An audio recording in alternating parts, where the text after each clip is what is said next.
Hey guys, I am Amrita Agarwal from Amrita Agarwal coaching centre. जैसा कि आप सब जानते होंगे कि मैं रोज़ आपके लिए एसएससी सीजीएल टियर 2 के प्रीवियस ईयर क्वेश्चंस लेकर के आती हूँ। इधर मैं जो पेपर सॉल्व करवा रही हूँ वो है एसएससी सीजीएल 2020 के मेंस का पेपर, जो 29 जनवरी 2022 में पूछा गया है। इस पेपर के बहुत से क्वेश्चंस ऑलरेडी मैंने सॉल्व करवाए हुए हैं, जिसका लिंक आपको डिस्क्रिप्शन बॉक्स में मिलेगा। और एक प्लेलिस्ट बनाई है जिसमें अभी तक जितने भी मैंने एसएससी सीजीएल टियर 2 के प्रीवियस ईयर क्वेश्चन सॉल्व करवाए हैं और आगे करवाऊंगी, उन सबकी लिंक उस प्लेलिस्ट में मिलेगी। और प्लेलिस्ट की लिंक मिलेगी आपको आई बटन पे और डिस्क्रिप्शन बॉक्स में। तो चलिए स्टार्ट करते हैं। एसएससी सीजीएल 2020 के मेंस का ये क्वेश्चन है, the angle of elevation of the top of a tower 25√3 meter high from 2 points on the level ground on its opposite side are 45 degree and 60 degree. What is the distance between the 2 points?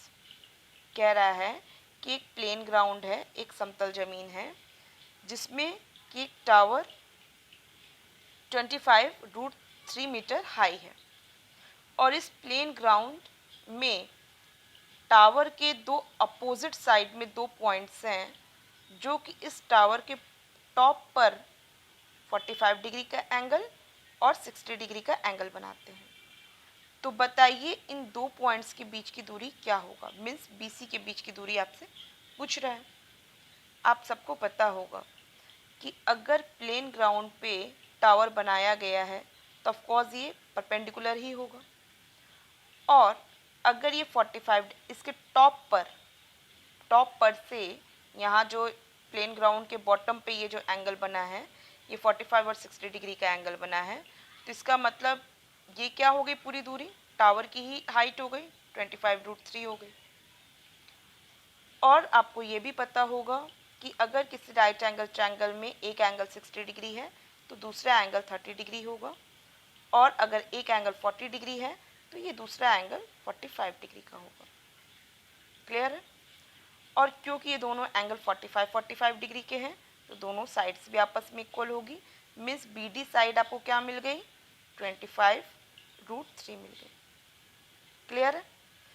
और आपको ये पता होगा कि right angle triangle में एक angle 60 degree है, दूसरा एंगल 30 डिग्री है। तो ऐसे केस में जो बनता है, एक रेशियो बनता है कि 30 डिग्री के सामने वाली जो साइड है अगर वो x है तो 60 डिग्री के सामने वाली साइड होगी वो हो जाएगी x√3, और 90 डिग्री के सामने वाली साइड मीन्स हाइपोटेनस हो जाएगा 2x। तो आप जान रहे हैं कि ये दूरी क्या है, ये हाइट क्या है, 25√3 है। मीन्स कि डीसी की दूरी क्या मिल गई, 25 मिल गई। आपको क्या बताना है, बीसी की पूरी दूरी बतानी है। मीन्स 25√3 + 25 करना है, दैट्स इट। आपको क्योंकि वैल्यू डेसिमल में बतानी है, इस वजह से हमको √3 को क्या करना होगा, डेसिमल में कन्वर्ट करना पड़ेगा। तो 25 कॉमन आउट किया, √3 + 1 मिला मुझे। क्लियर है? इसे हम √3 की वैल्यू लिख सकते हैं 1.73, 1.732 होती है, 1.73 ही रखते हैं क्योंकि डेसिमल के बस 1 डिजिट तक ही हमको वैल्यू बतानी है, तो बहुत लंबा नहीं रख रहे हैं। अब देखिए 1.73 में 1 ऐड करेंगे तो क्या हो जाएगा, 2.73 हो जाएगा। 25 × 2.73।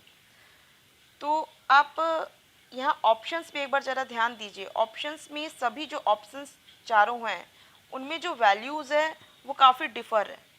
जब वैल्यू काफ़ी डिफ़र है तो हम इसकी अप्रॉक्सीमेट अगर वैल्यू निकाल लें, क्योंकि इतना कैलकुलेट करेंगे तो समझ जाएगा, अप्रॉक्सीमेट हम ओरल तुरंत सेकेंड्स में वैल्यू निकाल सकते हैं।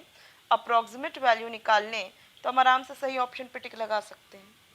तो देखिए इस 2.73 को हम मान सकते हैं 2.75 मान सकते हैं, और जब हम इस 25 से मल्टीप्लाई करेंगे तो 25 2 मीन्स डबल, ये क्या हो जाएगा, 50 हो जाएगा। अब 0.75 है मीन्स क्या है, 3/4 है 25 का। 25 का 3/4 आपका क्या होगा, हम एज्यूम कर सकते हैं अपने कैलकुलेशन को अपने दिमाग में वैल्यू निकालने के लिए, इजी रखने के लिए 25 को 24 एज्यूम किया जा सकता है। 24 का अगर हम 1/4 पार्ट लेंगे तो वो 6 होगा, तो 3/4 पार्ट क्या होगा, 18 होगा। बस 15 में 18 ऐड कर दीजिए, जो आएगी वैल्यू वही अप्रॉक्सीमेट होगी, जो कि 68 है। तो इसका मतलब अप्रॉक्सीमेट वैल्यू जो आपको मिलेगी वो क्या मिलेगी, 68 में मिलेगी, जो कि ऑप्शन 1 करेक्ट है। आपको सारे पॉइंट्स अच्छे से क्लियर समझ में आ रहे होंगे। अगर यहाँ ऑप्शन में जो वैल्यूज़ दी होती वो काफ़ी सिमिलर होती, काफ़ी उनके बीच में गैपिंग ज़्यादा ना होती ना, तो मैं इसको पूरा कंप्लीट कैलकुलेट करती।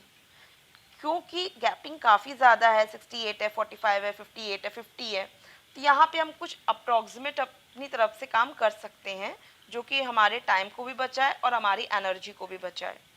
तो आई होप आपको ये मेरा तरीका पसंद आया हो, आप अपने तरीके से लगाइएगा। आपको अगर पसंद आया ये तरीका तो आप अपने एग्ज़ाम में अप्लाई कर सकते हैं। और आपको वीडियो मेरा कैसा लगा आप मुझे कमेंट बॉक्स में दीजिएगा। अगर आपको पसंद आया है तो आप इसे लाइक कीजिए, और आप चाहते हैं कि मेरे वीडियोस इजीली आप तक पहुँचे तो आपको मेरे चैनल को सब्सक्राइब करना होगा और बेल बटन दबाना होगा। Thank you.